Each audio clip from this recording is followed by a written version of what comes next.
Good morning. कैसे हैं आप लोग?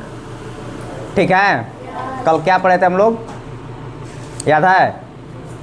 क्या पढ़े थे? सौर मंडल पढ़े थे। क्या पढ़े थे? सौर मंडल। सौर मंडल में कितने ग्रह होते हैं? 8 होते हैं। याद होगी 8 का?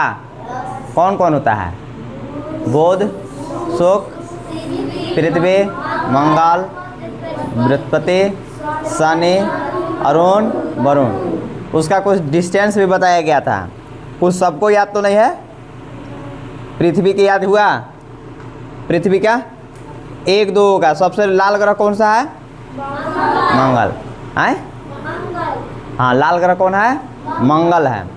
और सबसे निकट ग्रह कौन है? सूर्य के सबसे निकट ग्रह कौन है? बुध है ना। सूर्य के सबसे निकट ग्रह कौन है? बुध है। और पृथ्वी के सबसे निकट गर्म ग्रह कौन है? शुक्र है। ठीक है। तो आज हम लोग गुरुत्वाकर्षण पढ़ेंगे। क्या पढ़ेंगे? चैप्टर नंबर है 10, अध्याय 10। आप गुरुत्वाकर्षण है। क्या है चैप्टर का नाम? गुरुत्वाकर्षण। इंग्लिश में बोलेंगे ग्रेविटेशन। क्या बोलेंगे? ध्यान सुनो पहले। अभी चैप्टर का नाम क्या है? गुरुत्वाकर्षण। गुरुत्वाकर्षण कहने से समझ में आ रहा है? नहीं ना समझ में आ रहा है कि क्या होता है गुरुत्वाकर्षण? नहीं ना। गुरुत्वाकर्षण, आकर्षण। आकर्षण समझते हो? आकर्षण, आकर्षण किसको बोलते हैं? आकर्षण। हाँ, अपने ओर खींचेगा उसको आकर्षण बोलेंगे। क्या बोलेंगे? आकर्षण। अपने ओर खींचेगा तो क्या कहेंगे उसको? आकर्षण। जैसे में लोह चुंबक होता है ना, लोह चुंबक देखो ये अभी जो है तिर लिया ना, तो ये आकर्षण हुआ। माने कोई में आकर्षित अपनी ओर खींचता है। यानी कि सभी कण जो है किसी में आकर्षण बल होता है। कोई कण हो, कोई पदार्थ हो, उसमें आकर्षण का होता है, बल होता है। तो गुरुत्वाकर्षण के बारे में आज पढ़ना है। क्या के बारे में पढ़ना है? आखिर गुरुत्वाकर्षण क्या होता है। ठीक है ना। तो देखिए इसमें क्या होता है। कह रहे कि अध्याय 8 तथा 9 में हमने वस्तुओं की गति के बारे में तथा बल को गति के कारक के रूप में अध्ययन किया है। यानी 8 और 9 में गति। गति मतलब समझते हो? गति मतलब यहाँ से वहाँ तक वस्तु के जाना, या कोई पदार्थ को जाना, यहाँ से वहाँ गति कहलाएगा। जैसे अभी मान लो कि हम यहाँ से वहाँ जा रहे हैं तो गति है।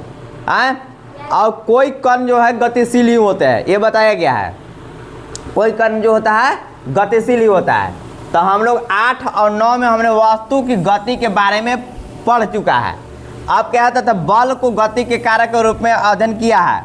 हमने सीखा है कि किसी वस्तु के चाल या गति की दिशा बदलने के लिए बल की आवश्यकता होती है।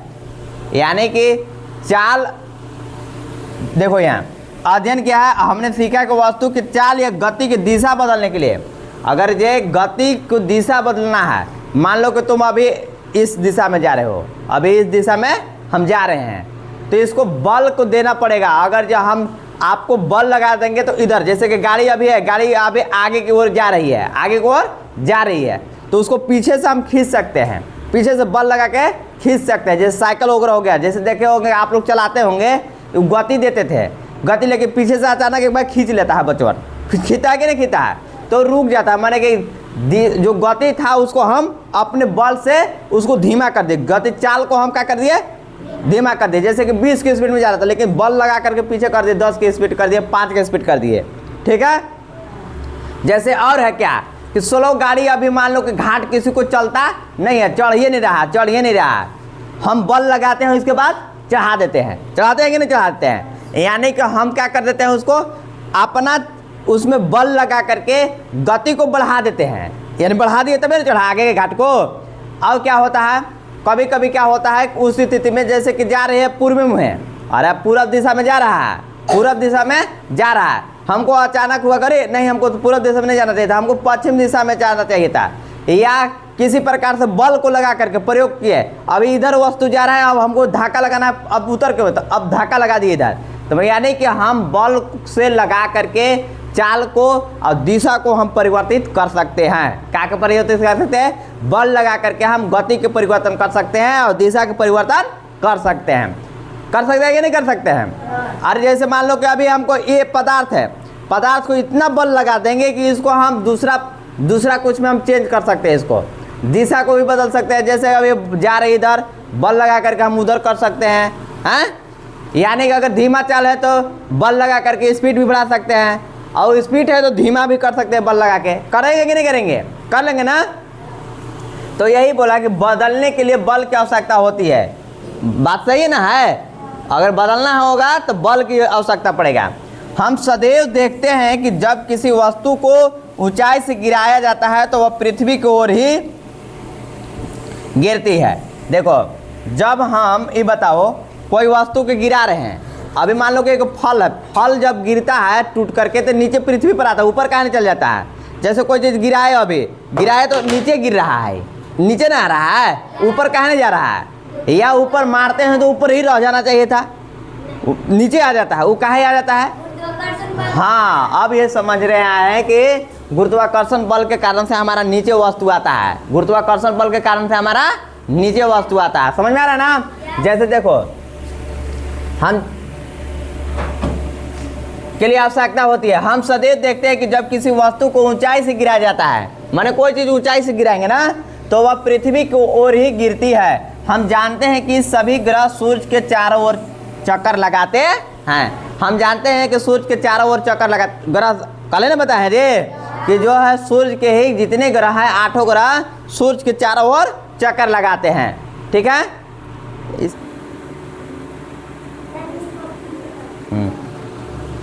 यहाँ तक समझ में आया ना कि सभी ग्रह सूर्य के ओर चक्कर लगाते हैं। कल हम लोग ग्रह के बारे में पढ़े थे ना, सूर्य से ही सूर्य जो है एक ही जगह है, लेकिन ग्रह जो है उसको चारों ओर परिक्रमा करता है, माने घूर्णन करता है, चक्कर लगाते हैं ना। चंद्रमा पृथ्वी की परिक्रमा करता है, चंद्रमा जो है पृथ्वी की परिक्रमा करता है, क्योंकि उपग्रह है, वो ग्रह नहीं है। चंद्रमा का है एक उपग्रह है, उपग्रह जो है चंद्रमा जो है परिक्रमा करता है, किसको? पृथ्वी को करता है। इसलिए पृथ्वी को चक्कर लगाता है, यानी कि ग्रह को चक्कर लगाने वाला को उपग्रह कहते हैं। ग्रह को चक्कर लगाने वालों को क्या कहते हैं? उपग्रह कहते हैं। अब सूर्य के चक्कर लगाने वालों को क्या कहते हैं? ग्रह कहते हैं। सूर्य को चक्कर लगाने वालों को क्या कहते हैं? ग्रह। और ग्रह जो ऐसे हमारा पृथ्वी है, तब पृथ्वी के चक्कर लगाने वालों को क्या कहेंगे? उपग्रह। उपग्रह का नाम बताना होगा तो क्या होगा? चंद्रमा। क्या होगा? चंद्रमा। तो वही बोल रहा है कि चंद्रमा पृथ्वी की परिक्रमा करता है। इन सभी अवस्थाओं में वस्तुओं पर, ग्रहों पर तथा चंद्रमा पर लगने वाला कोई बल अवश्य होना चाहिए। यानी कि वस्तु ग्रहों पर तथा चंद्रमा पर लगने वाला कोई बल अवश्य होना चाहिए, कुछ न कुछ बल होना चाहिए।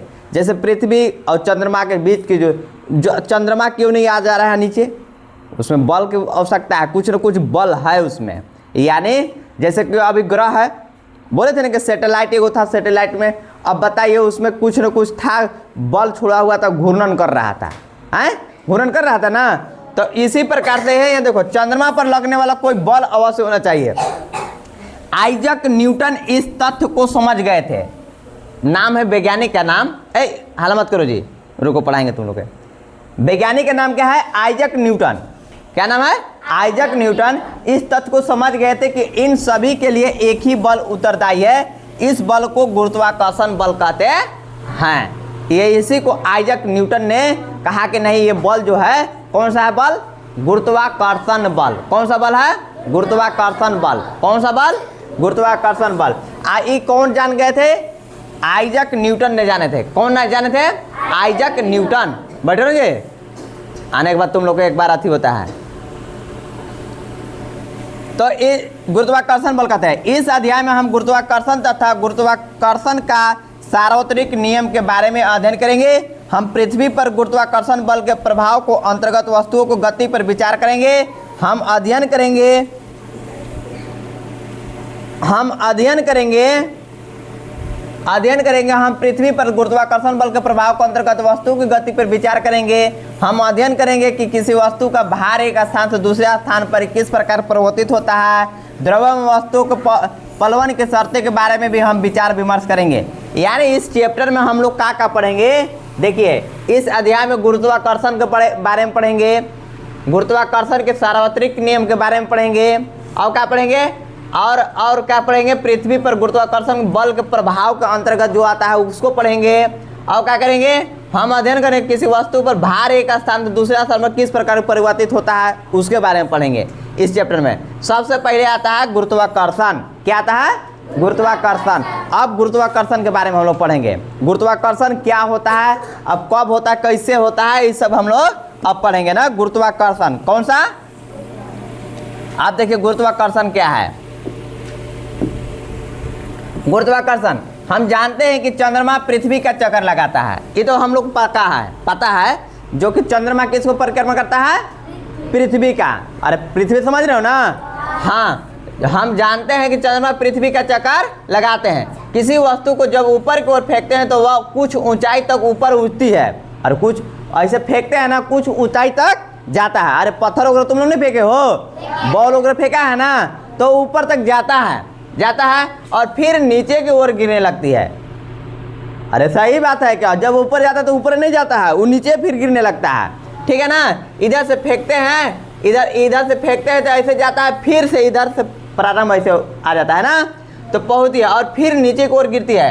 कहते हैं कि जब न्यूटन एक पेड़ के नीचे बैठा था, न्यूटन जो है, न्यूटन बाबा, एक जो न्यूटन वैज्ञानिक हैं, वो पेड़ के नीचे बैठे थे। कहाँ बैठे थे? पेड़ के नीचे। तो एक सेब उन पर गिर गया, एक उन्हीं पर सेब गिरा। सेब, न्यूटन जब सोए थे ना पेड़ के नीचे, तो उस पर क्या गिरा? सेब गिरा। के गिरने की क्रिया ने न्यूटन को सोचने का प्रेरित किया। अब देखो, जैसे ही गिरा तो सोचने लगे न्यूटन जी कि अरे बात क्या है कि भाई पेड़ जो था ऊपर था, अब फल जो है हम पर गिर गया। वो सोच रहे हैं कि कैसे गिरा, आखिर क्या कारण से हम पर गिरा। अरे गिरना ऊपर भी तो जा सकता था, लेकिन हम ही पर क्यों गिरा, मतलब कि नीचे ही क्यों आ रहा। बैठे तो उस जगह वो गिर गया, हो सकता तो उस जगह नहीं बैठता तो नहीं गिरता। कहाँ गिरता कि न्यूटन जी बैठे थे तभी गिरा, ऐसा तो बात नहीं ना है। अब क्या हुआ कि न्यूटन ने सोचने का प्रयत्न किया, मैंने सोचने लगे, जब गिरा तो वो सोचने लगे कि क्या कारण है कि भाई ऐसा फल जो है कि ऊपर गिरा नहीं, ऊपर गया नहीं और नीचे आ रहा है। क्या कारण है कि सब ऊपर अगर जब पत्थर को फेंकते हैं या बॉल को फेंकते हैं तो नीचे ही आता है। इस मैंने अपना सोचने को प्रेरित किया, वो उनका माइंड जो है। हम लोग भी एक चीज़, कोई चीज़ अगर अचानक कोई चीज़ एकाएक देख लेते हैं, हम लोग भी सोचते हैं अरे ये कैसे हो गया, ऐसा लगता है मन में कि नहीं। कोई चीज़ जब होता है तो हम लोग सोचने लगते हैं। रुको रे, पैसा तुम लोग लेके आए हो? नहीं ना, तुम लोग बोले थे, माना ना किए थे, नहीं ना आने के लिए बोले थे तुम लोग के, हल्ला करने के लिए, डिस्टर्ब करने के लिए तुम लोग क्लास में आते हो जी। मना किए थे ना कल तुम लोग के आने के लिए कि कल नहीं आना है। इन लोगों के साथ में मत आओ ना, तुम लोग बाद में आना, 7 बजे आना, इन लोगों को मत लेके आना रे।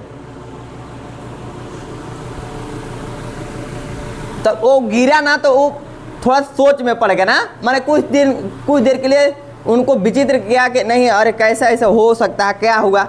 हम लोग भी एक अचानक कोई चीज़ अगर देख लेते हैं, जैसे हम देख लेते हैं ना, अगर पानी वगैरह गिरने लगता है ना, तो देखते हैं कि अरे उधर तो एथी बन गया, ये कैसे बन गया भाई, ऐसे होता है ना। मन में प्रश्न होता है कि नहीं होता है।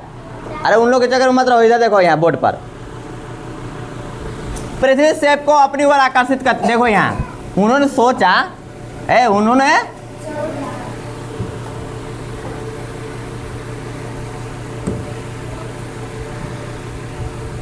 उन्होंने सोचा कि यदि पृथ्वी सेब को अपनी ओर आकर्षित कर सकती है तो क्या चंद्रमा आकर्षित नहीं कर सकती। ला अरे काल से आगे तो मुँह देंगे मार के, हम बता दे रहे हैं। देखो ये बोला ना कि आखिर जो है सोचा कि यदि पृथ्वी सेब को ओर, पृथ्वी जो है अपना सेब जो है नीचे को आकर्षित कर रहा है। आकर्षित कर रहा मतलब कि खींच रहा है। आकर्षित करना मतलब क्या? खींच रहा है। तो क्या चंद्रमा आकर्षित नहीं कर सकता है?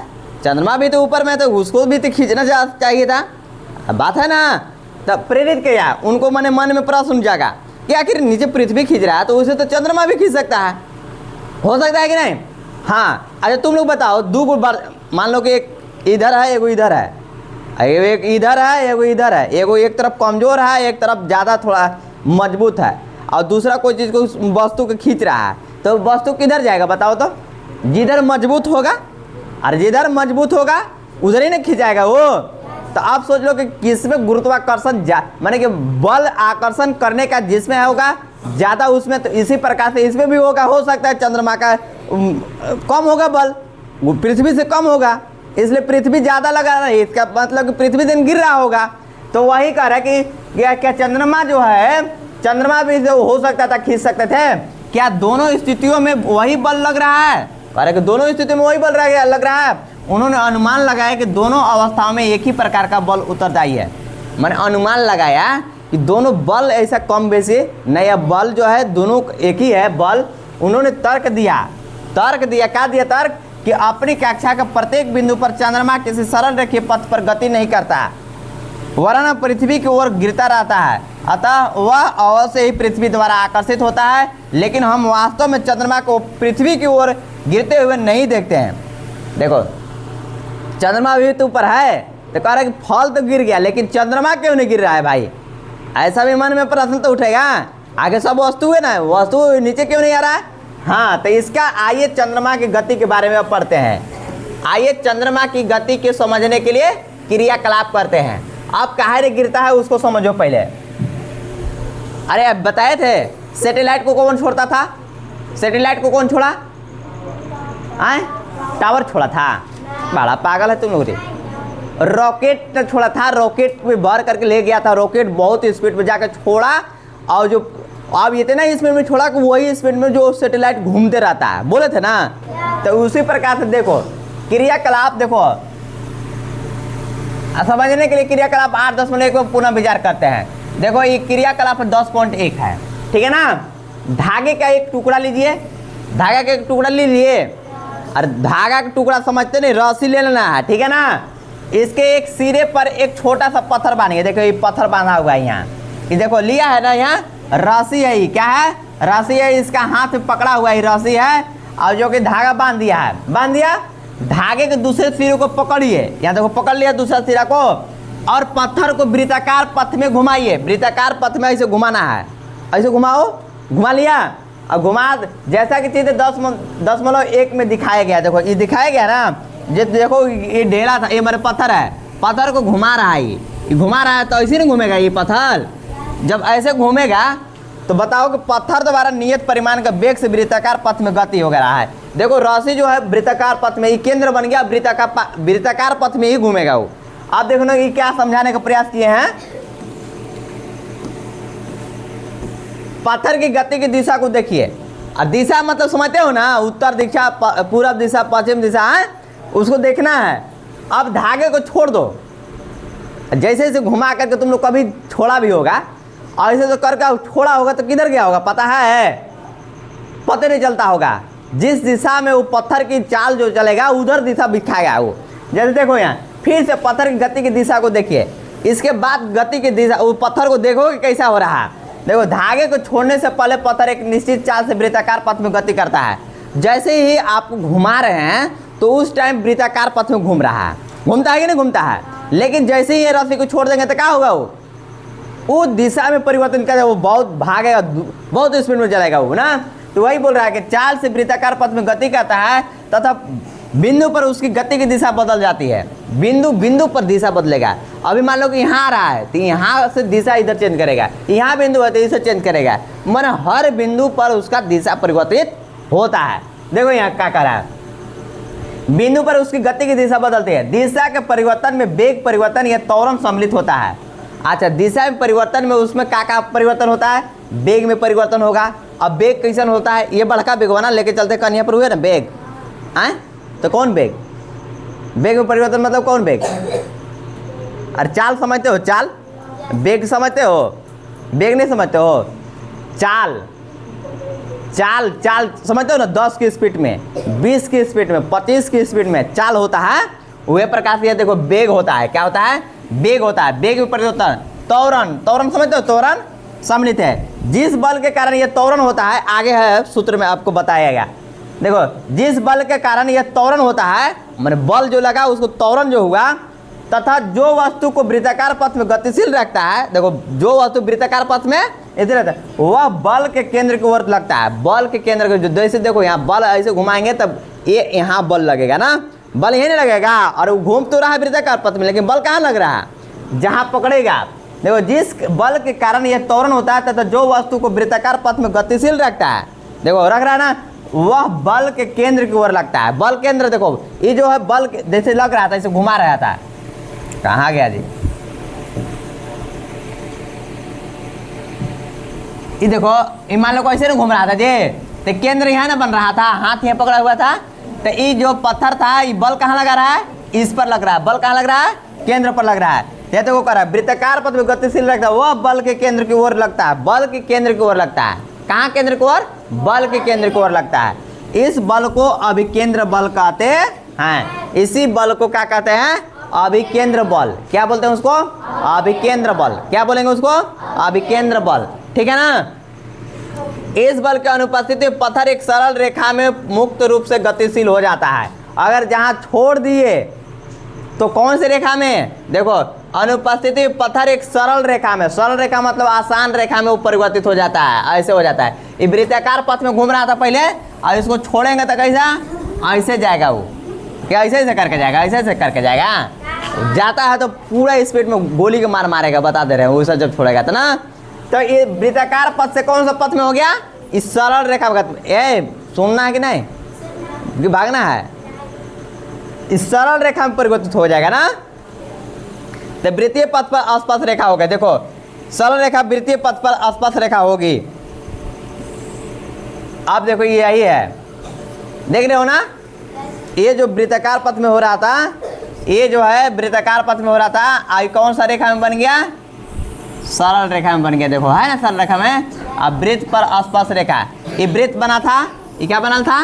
वृत्त बना था। और ये स्पर्श रेखा होता है, जो एक जगह छूता है ना, स्पर्श रेखा इसको बोलते हैं ना। कौन सा रेखा बोलते हैं? बैठो ना जी, इधर बैठो, चटाई नहीं है, इधर बैठ जाओ, बैठ जाओ, इधर जाओ, उधर है।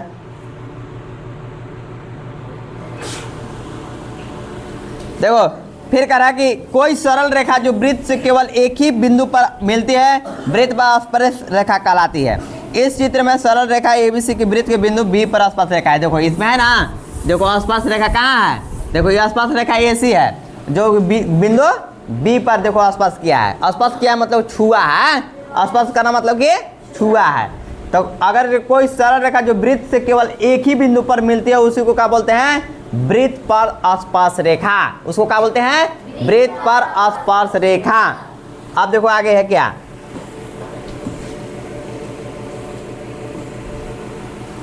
अब देखो, यही है। अब आप लोग को देखना है, देखो, पृथ्वी के चारों ओर चंद्रमा की गति अभिकेंद्र बल के कारण होता है। ये कौन सा बल के कारण होता है? अभिकेंद्र बल के कारण होता है। देखो यहाँ, पृथ्वी के चारों ओर, पृथ्वी के चारों ओर चंद्रमा की गति, पृथ्वी के चारों ओर, पृथ्वी है, पृथ्वी है, पृथ्वी के जो है, ये तो नहीं बताया है। अच्छा देख लो पहले, पृथ्वी के चारों ओर चंद्रमा की गति, पृथ्वी के चारों ओर चंद्रमा की गति अभिकेंद्र बल के कारण है। अभिकेंद्र बल पृथ्वी के आकर्षण बल के कारण मिल पाता है। देखो कह रहा है ना, अभिकेंद्र बल पृथ्वी के आकर्षण बल के कारण मिल पाता है। यदि ऐसा कोई बल न हो तो चंद्रमा एक समान गति से सरल रेखीय पथ पर चलता रहेगा। अगर ये कोई बल ना अगर रहेगा, कोई बल नहीं रहेगा, तो क्या करेगा? चंद्रमा एक समान गति से सरल रेखीय पथ पर चलता रहेगा। वो सरल रेखा में सीधा रेखा पर चलता रहेगा, अगर उस पर बल नहीं लगेगा तब। लेकिन बल लग रहा है तो क्या करेगा? राउंड में घूमेगा वो ना। अब देखो क्या करा है, यह देखा गया कि इस गिरता हुआ सेब, और देखा गया, यह देखा गया कि गिरता हुआ सेब पृथ्वी की ओर आकर्षित होता है। गिरता हुआ सेब किधर आकर्षित होता है? अरे पृथ्वी नीचे ही नहीं खींचेगा जी, अब नीचे खींच रहा है।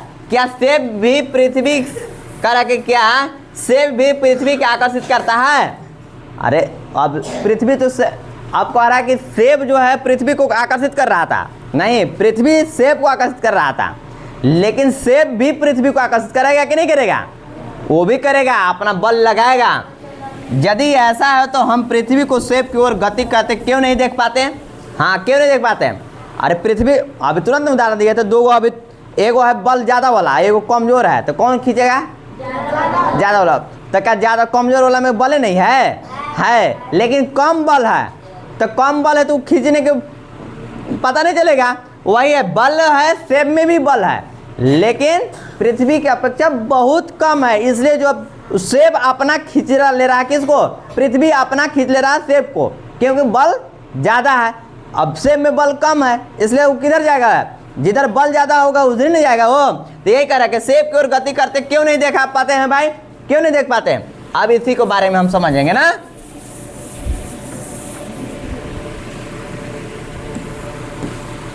देखो गति के तीसरे नियम के अनुसार, देखो गति के तीसरे नियम, गति आप लोग चैप्टर नहीं पढ़े हैं आप लोग, इसलिए समझ में नहीं आ रहा। देखो गति अगर पढ़ते तो और बढ़िया समझ में आता। करेक्ट, गति के तीसरे नियम के अनुसार सेब भी पृथ्वी को आकर्षित करता है। देखो बोला ना, कहाँ ध्यान है जी, कहाँ ध्यान है। गति के तीसरे के नियम के अनुसार सेब भी पृथ्वी को आकर्षित करता है। देखो सेब भी पृथ्वी को आकर्षित करता है। उदाहरण दिए थे ना बचपन के, अरे खींचे लग चाहेगा, अभी बचपन को तुम लोग खींच के तो तुम लोग मुआ देगा ऐसे हैं, इसलिए कि तुम लोग को ज़्यादा बल है, लेकिन उन लोग में भी रहता है बल तो है, लेकिन उस पर कम बल है, इसलिए उसको पता नहीं चल रहा है। उसी प्रकार सेब भी में बल है। देखो गति का तीसरा नियम को आ रहा है, गति का कौन नियम, तीसरा नियम को आ रहा है कि पृथ्वी को आकर्षित करता है, लेकिन गति के दूसरे नियम के अनुसार किसी दिए हुए बल के लिए त्वरण वस्तु के द्रव्यमान का व्युत्क्रमणुपाती होता है।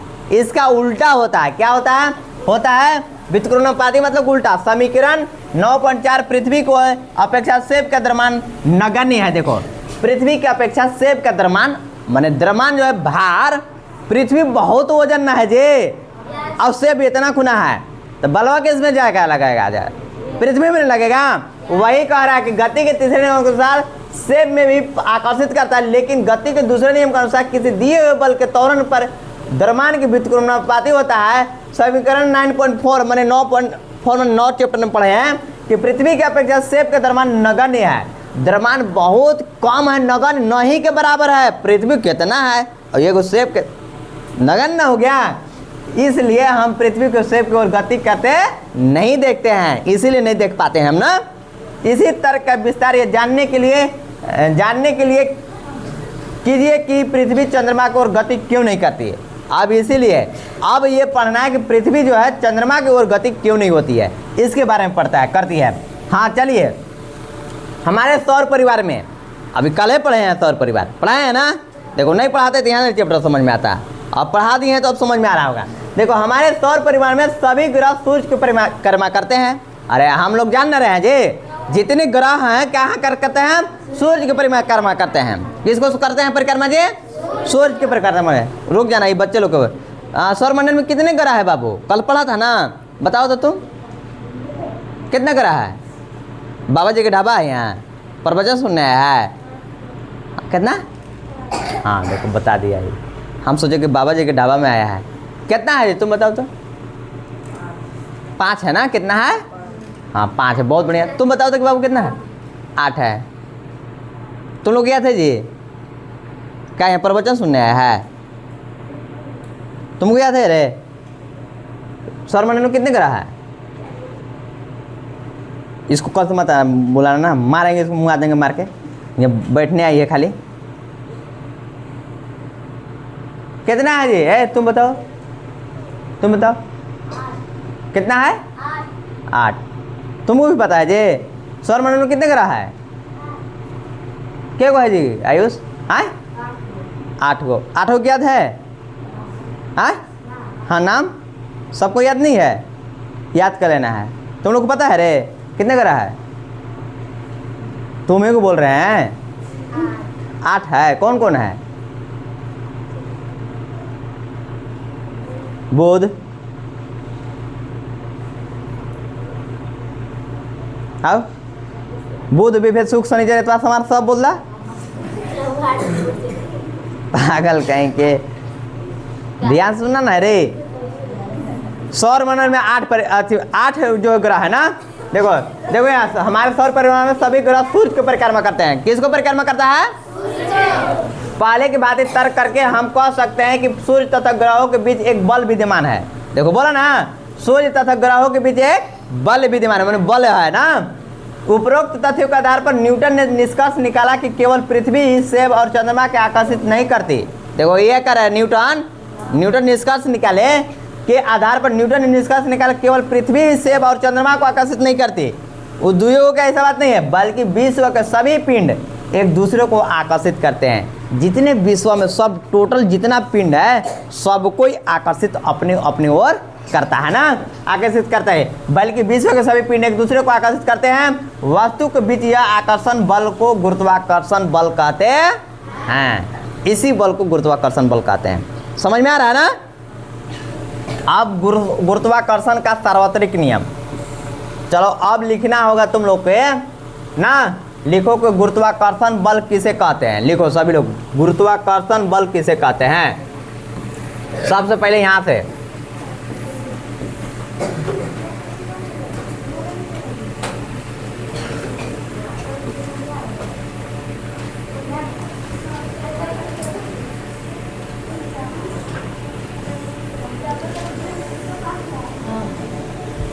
लिखा जी, गुरुत्वाकर्षण बल किसे कहते हैं।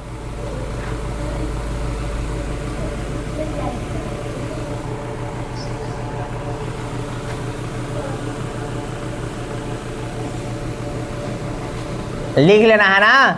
देखो, विश्व के सभी पिंड एक दूसरे को आकर्षित करते हैं। वस्तु के बीच यह आकर्षण बल को गुरुत्वाकर्षण बल कहते हैं। लिखो इसमें, देखो यहाँ पर लिखा है ना, विश्व के सभी पिंड एक दूसरे को आकर्षित करते हैं। वस्तु के बीच यह आकर्षण बल को गुरुत्वाकर्षण बल कहते हैं, है ना। लिखा हुआ है ना, कहा है विश्व के सभी पिंड माने सभी वस्तु जितना है ना ये, वो एक दूसरे को आकर्षित करते हैं। वस्तुओं के बीच यह आकर्षण बल को गुरुत्वाकर्षण बल कहते हैं। लिखो लिखो, क्या लिखेंगे, वस्तुओं के बीच या नहीं, सभी पिंड एक दूसरे को आकर्षित करते हैं। वस्तुओं के बीच यह आकर्षण बल को गुरुत्वाकर्षण बल कहते हैं। जल्दी जल्दी करो, वहाँ जाओ ना जी, जाओ ना तुम, उधर जाओ ना, उधर जाओ। चटाई नहीं तो उसमें से ले लाओ ना, वो रूम में से।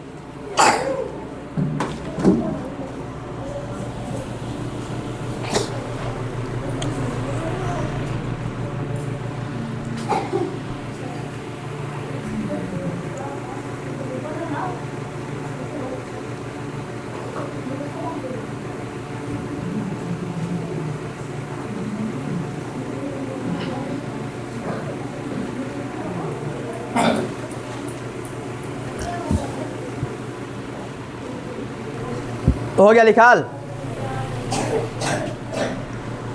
चलो लिख लेना, और लिख लिया होगा, लिख लो। अब पढ़ेंगे, देखो उसमें बताया हुआ था, ये गुरुत्वाकर्षण पढ़ लिया। अब गुरुत्वाकर्षण का सार्वत्रिक नियम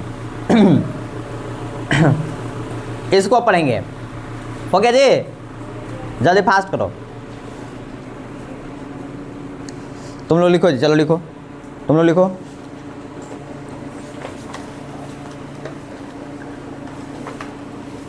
कल लिखने के लिए 10 गांव का नाम लिखने के लिए दिए थे ना, 10 गांव का नाम लिख लाया है ना। तो तुम लोग अभी लिखेगा क्या चीज़ पता है, 10 जानवर का नाम लिख लिया है ना, लिखवा दिए थे ना। लिखो 10 फल का नाम लिखो, आम, अनार, अनानास, केला, नाशपाती, ये सब लिखना है ना। हाँ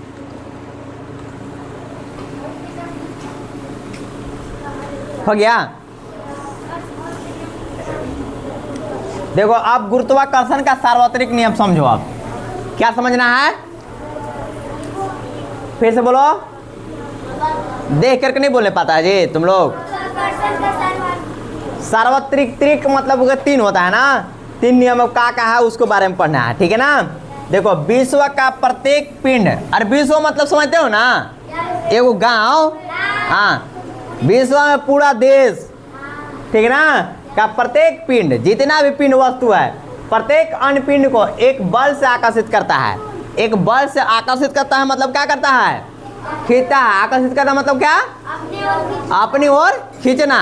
आकर्षित करना मतलब, तो जो दोनों पिंड के द्रव्यमान के गुणनफल के समानुपाती तथा उनके बीच की दूरी के वर्ग के बीच अनुपाती होता है, यह बल दोनों पिंडों को मिलाने वाली रेखा को दिशा में लगता है। देखो यही चीज है। अरे देखो 2 पिंड है, देख रहे हो ना, पिंड 2 है और दोनों अपनी ओर खींचने के कह रहा है।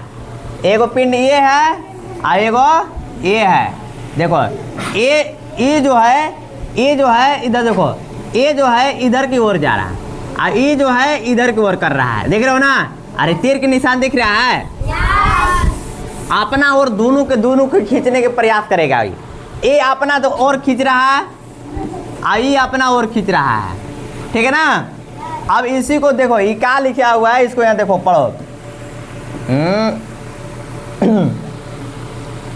यहाँ से देखो, जो दोनों पिंडों को द्रव्यमानों के गुणनफल, इस ये पिंड और ये पिंड दोनों का गुणनफल, देखो बोला है ना, दोनों पिंडों के द्रव्यमानों का गुणनफल, इसका द्रव्यमान इसका द्रव्यमान, दोनों का गुणनफल। यहाँ देखो गुणनफल है, अरे गुना में है, मतलब गुणनफल मतलब क्या?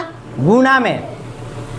देखो पिंडों के द्रव्यमान गुणनफल के समानुपाती तथा उनके बीच के दूरी के बीच के अनुपाती, इनका बीच की दूरी के बीच के अनुपाती मतलब उल्टा होता है। यह बल दोनों को पिंडों को मिलाने वाली रेखा को दिशा में लगता है, जो मिलाने वाली रेखा को दिशा में लगता है, क्या में? दिशा में लगता है। देखो अब समझ में आ जाएगा कि दो एक समान पिंडों के बीच गुरुत्वाकर्षण बल उनके केंद्र को मिलाने वाली रेखा को दिशा में निर्देशित होता है। एफ बराबर, जिसको बल बराबर ना, बल बराबर ना, ये बल बराबर है, क्या है? बल बराबर है। अब देखो यहाँ आगे, अरे कहाँ, यही जो है आइजक न्यूटन है। देखिए ये कौन है? आइजक न्यूटन, यही आइजक न्यूटन है। देखो आइजक न्यूटन का जन्म इंग्लैंड में ग्रेथम के निकट बुल्सथोर्प में हुआ था। अगर कोई पूछेगा कि आइजक न्यूटन का जन्म कहाँ हुआ था, तो इंग्लैंड में हुआ था। कहाँ हुआ था? अब ग्रेथम के निकट, अरे कहाँ दे रहे तो बाद में आकर के बहुत डिस्टर्ब करते हैं, बहुत मार मारेंगे, बताते रहे हम। तुम लोग को नहीं आना है, बोले ना थे जी तुम लोग को बाद में आना है, इन लोगों को पढ़ लेने के बाद आना है तुम लोग के। देखो आइजक न्यूटन का जन्म इंग्लैंड में कहाँ हुआ था? ग्रेथम के निकट, ग्रेथम एक स्थान के बुल्सथोर्प में हुआ था। इन नाम है, स्थान का नाम है जहाँ हुआ था। इंग्लैंड का देश का नाम है, उनका में ग्रेथम के निकट बुल्सथोर्प में हुआ था। विज्ञान के इतिहास में वह प्रायः सबसे अधिक मौलिक तथा प्रभावशाली सिद्धांतवादी के रूप में जाने जाते हैं। वे एक निर्धन कृषक परिवार में जन्मे थे। निर्धन मतलब समझते हैं? निर्धन मतलब क्या होता है? निर्धन मतलब अरे निर्धन मतलब बहुत गरीब। निर्धन मतलब कि उनके पास कोई धन नहीं। निर्धन मतलब क्या? गरीब। निर्धन मतलब क्या होता है? गरीब। उनके पास देखो निर्धन कृषक, कृषक मतलब क्या? किसान। कृषक मतलब क्या? तो ये जन्म लिए थे, यानी कि गरीब परिवार में जन्म लिए थे ना, गरीब किसान घर में जन्म लिए थे। कौन? Isaac Newton. कहाँ जन्म हुआ था इनका? इंग्लैंड के हैं, और स्थान का नाम है बुल्सथोर्प ना, ग्रेथम के पास है। कहाँ है? ग्रेथम के पास है, बुल्सथोर्प में हुआ था। और ये जो इनका जो है गरीब परिवार में जन्म लिए थे। निर्धन कृषक माने कि बहुत माने गरीब किसान जो होते हैं ना, उनके परिवार में जन्म थे। लेकिन वे खेती के काम में कुशल नहीं थे, लेकिन खेती करना नहीं चाहते थे। अरे किसान के बेटा थे, लेकिन किसानी करना नहीं चाहते थे। समझ में आ रहा ना? 1661 ईस्वी में शिक्षा ग्रहण करने के लिए उन्हें कैम्ब्रिज विश्वविद्यालय भेज दिया गया। और उनका शिक्षा लेने के लिए, ग्रहण करने के लिए कहाँ भेजा गया? कहाँ भेजना गया? कैम्ब्रिज विश्वविद्यालय। कहाँ भेजा गया? कब जन्म हुआ था इनका? कहाँ जन्म हुआ था?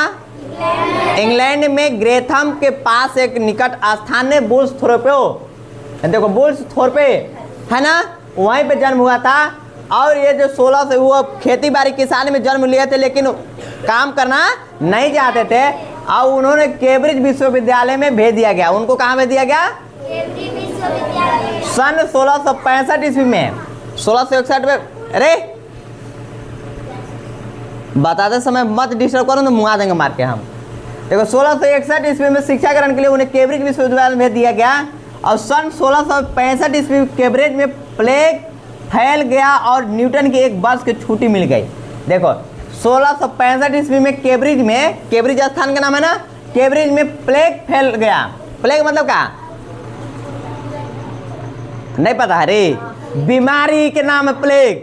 वहाँ पे बीमारी फैल गया 1665 ईस्वी में, माने कि 4 साल बाद वहाँ प्लेग जो है बीमारी के नाम है, और वहाँ पर क्या हो गया, फैल गया, कैम्ब्रिज में प्लेग फैल गया, और न्यूटन को 1 वर्ष की छुट्टी मिल गई।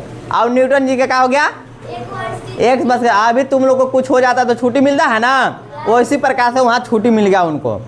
किनको मिला छुट्टी, आइजैक न्यूटन को मिला। कब छुट्टी मिला, ये कहाँ थे हुए, कैम्ब्रिज विश्वविद्यालय में थे।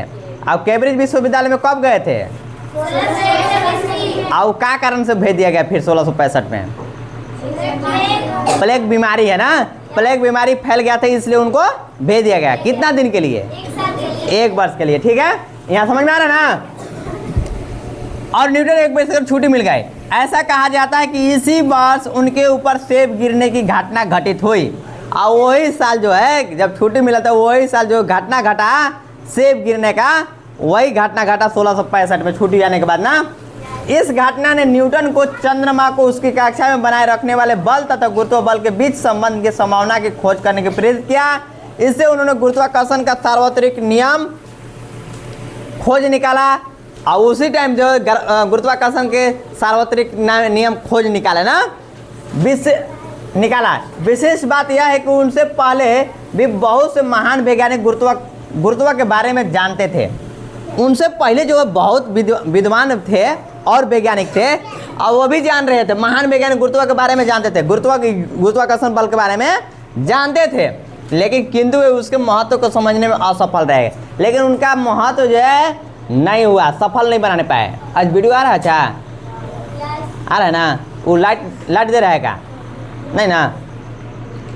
देखो गुरुत्वाकर्षण उसी समय देगा, इसे उन्होंने गुरुत्वाकर्षण का सार्वत्रिक नियम निकाला। विशेष बात है कि उनसे पहले बहुत से महान वैज्ञानिक गुरुत्व के बारे में जानते थे, किंतु वे उसके महत्व को समझने में असफल रह गया। उनके बारे में जानना असफल हो गए, मतलब वो जो सफल नहीं हुए, और जो वैज्ञानिक थे वो सफल नहीं पाए ना, असफल हो गए। फिर न्यूटन ने गति के सुप्रसिद्ध नियमों को प्रतिपादन किया, तब जाकर न्यूटन ने अपना सुप्रसिद्ध मतलब अच्छा से अच्छा नियम का प्रतिपादन किया, उसी टाइम लागू किया, और उन्होंने प्रकाश तथा रंगों के सिद्धांतों पर कार्य किया। तब जाकर प्रकाश और रंग के सिद्धांत पर कार्य किया। उन्होंने खगोलीय प्रेक्षणों के लिए खगोलीय दूरदर्शी की रचना की।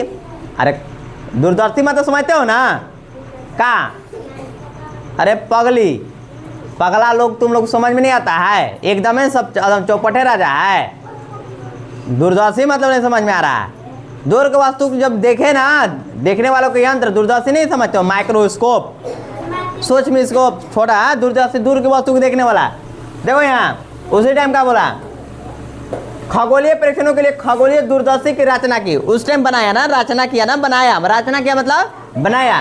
कि न्यूटन एक महान गणितज्ञ भी थे, और न्यूटन जो है महान गणितज्ञ थे, माने गणित पढ़ने में बहुत जानकारी वाले थे। क्या पढ़ते थे वो, कौन, न्यूटन, आइजैक न्यूटन ना, वो गणितज्ञ थे, मतलब बहुत महान एकदम जानते थे उसके बारे में ना। एक गणितज्ञ भी थे, उन्होंने गणित की एक नई शाखा की खोज की जिसे कलन कहते हैं। एक शाखा उसमें खोज किया, वो क्या नाम है उसका, कलन कहते हैं, उसी को शाखा को कलन कहते हैं। इसका उपयोग उन्होंने यह सिद्ध करने के लिए किया कि किसी एक समान घनत्व वाले गोले के बाहर स्थित वस्तुओं के लिए गोले का व्यवहार इस प्रकार होता है जैसे कि उसका संपूर्ण द्रव्यमान उसके केंद्र पर स्थित हो। न्यूटन का अपनी गति के 3 नियम तथा गुरुत्वाकर्षण के सार्वत्रिक नियम से भौतिकी विज्ञान के ढांचे को बदल दिया। 17वीं शताब्दी के प्रमुख वैज्ञानिक क्रांति के रूप में न्यूटन के कोपरनिकस, केपलर, गैलीलियो तथा अन्य के योगदान को अपने कार्यों के साथ एक नए शक्तिशाली के संश्लेषण करने में सम्मिलित किया। ये देखो, ये वो कोपरनिकस है, केपलर है, गैलीलियो है, ये नाम है। इन्होंने अपना कार्य मतलब काम में एक साथ नए शक्तिशाली के साथ संश्लेषित किया, बनाया ना। और विशेष बात है कि देखो सम्मिलित किया मतलब मिला ना। यह एक विशेष बात है कि उस समय तक गुरुत्वीय सिद्धांत का सत्यापन नहीं हो सका था।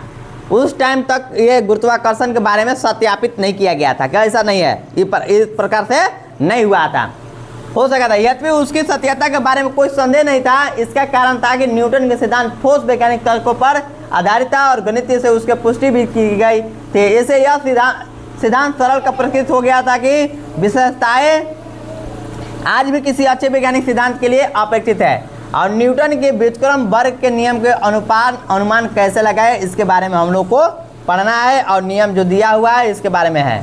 कितना अभी टाइम हो रहा है, देखो टाइम होने नहीं चला ना, तो आज इतना नहीं रहेगा, ठीक है ना। कुछ मैथ में भी कुछ जानकारी प्राप्त कर लेंगे। तो गुरुत्वाकर्षण आज आप लोग को चैप्टर था ना।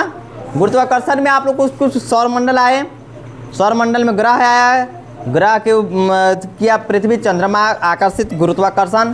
गुरुत्वाकर्षण मतलब समझ में आ रहा है ना, जो हम लोग अपनी ओर सभी पिंड जो खींचते हैं, विश्व के सभी पिंड जितने हैं अपनी ओर खींचता है, वही बल को गुरुत्वाकर्षण बल कहते हैं, ठीक है ना। गुरुत्वाकर्षण की जानकारी प्राप्त करना है। अभी पूरा विधिवत एक तरफ से और अच्छे से नेक्स्ट क्लास में आप लोग को बताया जाएगा, ठीक है।